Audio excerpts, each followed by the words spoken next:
God, I hope this isn't the video that gets me canceled. What's up? I'm Greg, welcome back to my channel. So as you can tell by the thumbnail and the description, this video is going to be about The Devil's Tango. Okay, so before I actually start this, I want to make it very clear. Everything I'm about to say is based off of my own personal opinion. If you don't agree with what I'm saying or what I'm discussing, that's totally fine, you're in your right to do so. But I just want to remind you that these are my opinions and they're to be taken as such. Also, I'll be referring to some things I saw on Twitter and TikTok. I might in the description below. I don't know if I can find them still. I kind of forgot to save them, but whatever. Also, there are some spoilers for some books in here. They're not big, they're just minor little things if you haven't read them. Alright, let's get into this. So, sex in YA. Is it necessary? No. Or in my opinion, it's not. If it doesn't really add anything to the story and it's just there to increase the word count or just to add some spice or whatever, I don't really think it has to be there, especially not in YA. Okay, so let's start with some facts. YA is generally described as being written for 12 or 13-year-olds to 18-year-olds, whereas NA is described as being written for 18-year-olds to 30-year-olds. So most of the time, sex scenes in YA books are considered either wrong, and in some cases, they can even be classified as fetishization. Jesus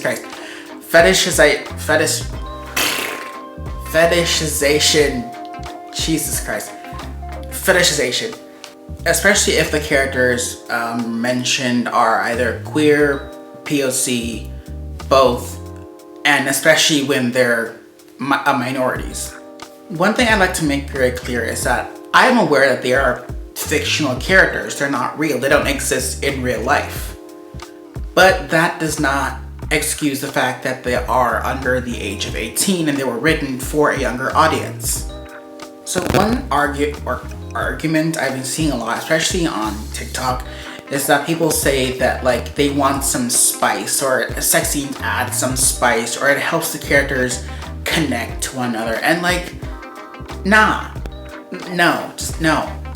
First of all, if you want some spice, go to the new adult section or the adult section. But why are you as an adult complaining that a book written for teenagers doesn't have as much spice as you want it to have? And make it make sense. So you as an adult, a legal adult, cannot complain when authors who are most of the time also adults write books about literal teenagers, and then when and if these sex scenes happen, they either fade to black or they don't happen at all. If the author wants to take these characters to Bone Town, that's great, but if they're minors, you as an adult cannot complain that they fade to black because it wasn't specifically written for you, first of all. And second of all, it might come off as extremely inappropriate. Second, in some cases, yes, some series, sagas, whatevers, they start off with characters being minorities and then at the end of it, they're adults. For this, I'll be using Twilight as an example. Although I have not read Twilight, I have read about it, I know of it, obviously, everyone knows Twilight. So Bella obviously starts off as a teenager and then turns 18 by the time the last book comes around. And when she eventually does go to Bone Town with good old Eddie, the sex scene does fade to black, which I think this is very appropriate. Because at the start of the series, she's obviously a teenager, and the majority of people reading these are also teenagers or very, very young. And by the time Bella is of age to go to Bone Town with Eddie, Edward, whatever you want to call it. Wait, is it Edward? Yeah, Edward. We don't know if these readers are also at 18 or if they're still in the younger demographic. Or if they started late, started reading at the age of 14 when the first 3 books or something were already out. So it makes sense and it is very appropriate for these books, or Twilight in this case, to just fade to black when this happens. This is also a choice by the author, Stephanie Myers, who has made her religious beliefs very clear on multiple occasions, and she has every right to do so, because at the end of the at the end of the day, these are her characters, these are her stories, and she'll do them as she wants to do them, as she wants to write them. If you want spice within these stories, you can look up any sort of fan fiction. We're living in 2021. You have access to the internet, clearly. So if you're not getting the amount of spice from these YA books, fan fiction is always out there. Now, if characters are 18 and they do decide to have these sex scenes, there's the issue of details. For me, if they're over 18 or 18 and over, if it's still YA, a little bit of detail, it's fine, it's clear, it's okay. But if they're under the age of 18, then I would say this is not completely appropriate. I'll be using examples in a few minutes. And listen, I'm aware that the sex is something completely natural, and most people have it. A lot of teenagers have sex nowadays. And that's totally fine, as long as it's consensual and you're being safe, go forth. Oh, and of course, the proper age. But this does not mean that everyone wants to have sex or everyone's okay with sex, and that's also fucking fine. Okay, so regarding details. Listen, I'm not going to sit here and say that I wasn't getting kind of hot and heavy when Case McQuiston wrote Red, White, and Royal Blue, because, if you've read this, you know that there are some scenes in here that are pretty spicy. But what I love about this the writing of this book is that Casey wrote these scenes, but they didn't add specific detail. You knew what was happening, and I could clearly visualize what was happening, but they never specifically wrote details as to what was happening. And even though Henry and Alex are both above the age of 21, you can clearly tell that the details in this case don't really matter, since, again, you know what's happening. It's plain in front of your face, but it doesn't have to be literal. So this, I think, and it's not just because I stand this book and this author with all my fucking heart, but I just genuinely think as a reader, this was a good example of a sex scene or sex scenes done right without needing, too much detail or literal details. In other words, this is new adult, so this is already above the age of 18, the age group for above 18. But there are some good sex scenes in YA. I feel like, and this is kind of an epic love story, for example. So in this, if my memory serves, both characters are, I think, 17. I'm not entirely sure, but this book is YA, and there are a few scenes where the main character and his love interest are getting kind of hot and heavy, and there are a few more details. Again, I'm not using the word too much, whatever. But yeah, there is a little bit more detail in this than you would usually find in a regular YA contemporary. But what Case and Calendar does right is that, one, it's not too graphic, and two, he made it more realistic. Because instead of sugarcoating it or romanticizing it and making it the greatest experience of all time, Case wrote it specifically it was awkward, it was a little painful, it was weird. So that, in this case, I feel was written well. And even though there was a little bit more detail than I would like to read in my YA contemporaries, I thought it was well executed. And I don't think it was too inappropriate for the younger audience. One bad example of this would be, this is hypothetical, if Alice Oseman, for example, were to write a sex scene for Heartstopper. If she were to write something for Heartstopper, and you would see Nick and Charlie, trying to lose their virginities to one another, and it would be very graphic, both visually and written down. Since this is technically a graphic novel, that would be hella inappropriate because, first of all, the audience for this book is very young. Second of all, the characters are both under 18. I believe Nick literally just turned 17. And as of right now, neither characters have shown any interest in having any kind of sexual intercourse whatsoever. If both characters were 18 and the age group for this was a little higher, then I would say sure. But for now, it's not necessary. And again, both characters have expressed, no interest in having any kind of sex, so it would add nothing to the story. And if it's just there for filler content or to spike up the word count, it's just, why put it in there? Just leave it out. And again, if you want some spice, I'm pretty sure there is some fan fiction out there. Is it appropriate? Probably not, but it's out there. Then there's the situations leading up to these scenes. One argument I'm hearing a lot is that it helps the characters connect in a different way, and like, no, I don't see that. I don't get it. I cannot speak from personal experience, but I've heard sex is great. But more often than not, it is just that. It's just sex. And like, I've read a few books where I knew it was coming right away, or that it was kind of a surprise, and I'm like, oh, okay, they're going to Bone Town now. Great, okay. And you can clearly tell that there was some kind of sexual tension there, or some kind of connection that they were going to do it. And there were other times where it was just included and it didn't bring anything to the table. It didn't help with anything. It was just there to fill up pages. And like, what's that for? I'm not really a fan of that. Like, if these characters are going to have sex, give me a good reason for them to be having sex. Like, don't just throw that shit in there just because. With All My Friends Are Rich, for example, this is a very adult book. I have mentioned that before. There is a lot of sex in here. It's kind of the main premise of this. And there are a lot of cases of like sex just being sex because the character needs money.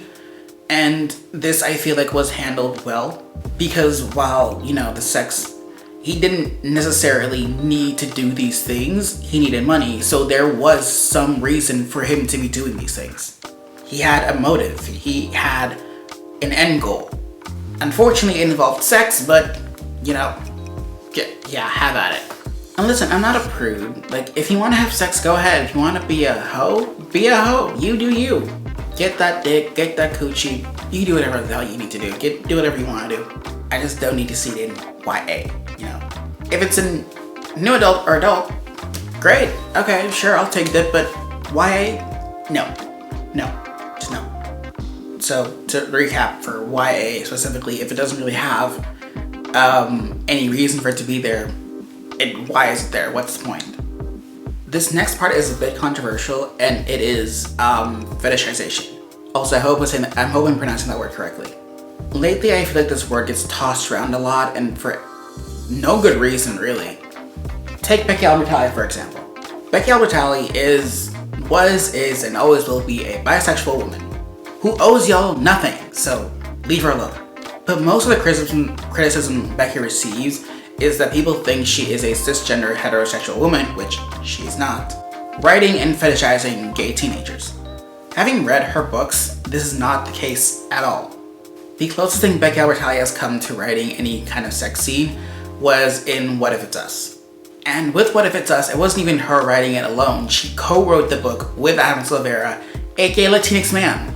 So what is the issue here? I don't get that. And even in Simon Versus, like, the closest thing to any kind of sex scene in there is in the end when Simon and Bram like fall into the bed while they're making out. And even when they were, it wasn't something like, they weren't described as being horny or like hot and heavy or anything. It was just this little spur of the moment thing where they just fell on the bed while making out. That's it. And it lasted all of 2 minutes, maybe.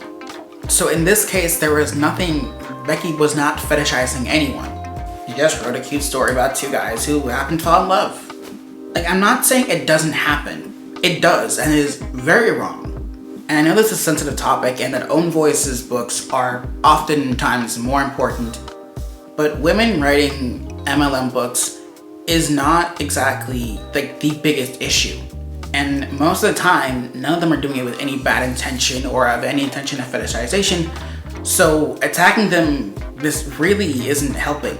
Again, I know it does happen, and when it does happen, it is very, very wrong. But attacking people like Becky Albertalli, who very clearly do not do that kind of thing, does not help. And sex between minors, especially in books, it can be it's odd, especially because, again, most young adult books are written by adults. So if you have an adult writing a story between a 17-year-old and a 6-year-old going at it, like that to me, like it does not sit right with my spirit. It does not. If you're telling me that an adult wrote a book about two 18-year-olds going at it, okay, sure, that's a little better. Depends on where it's going and how much detail's in there, sure. But fetishization, it is a very sensitive topic, and I think there's a lot more to discuss, and I don't have time for that. Or the knowledge, really. I'm not a specialist, I'm just an avid reader.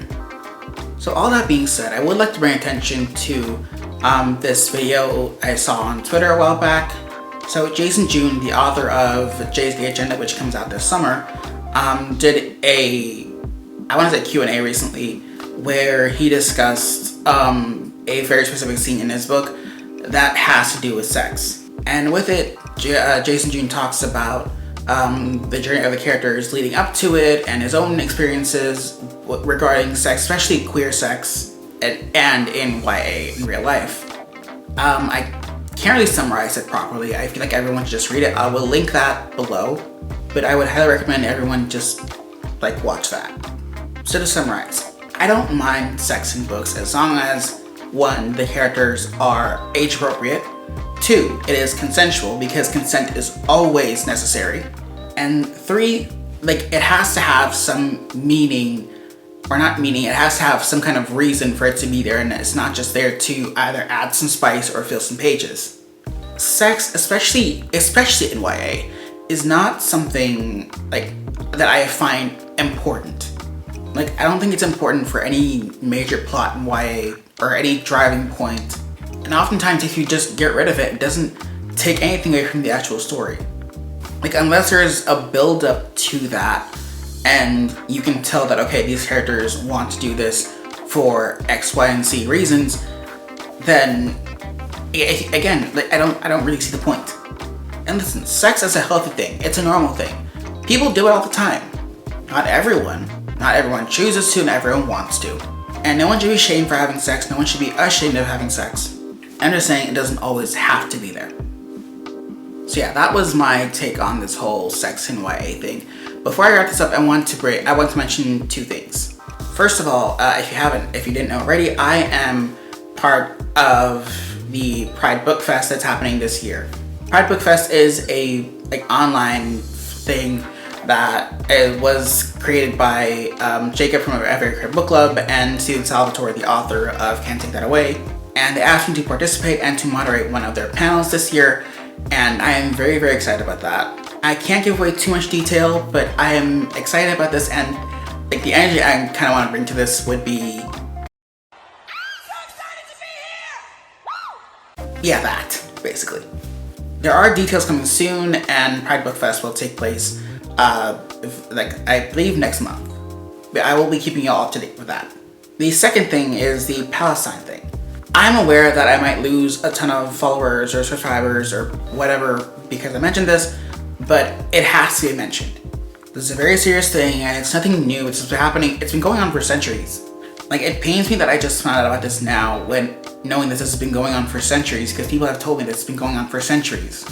And I am in 100% support of Palestine.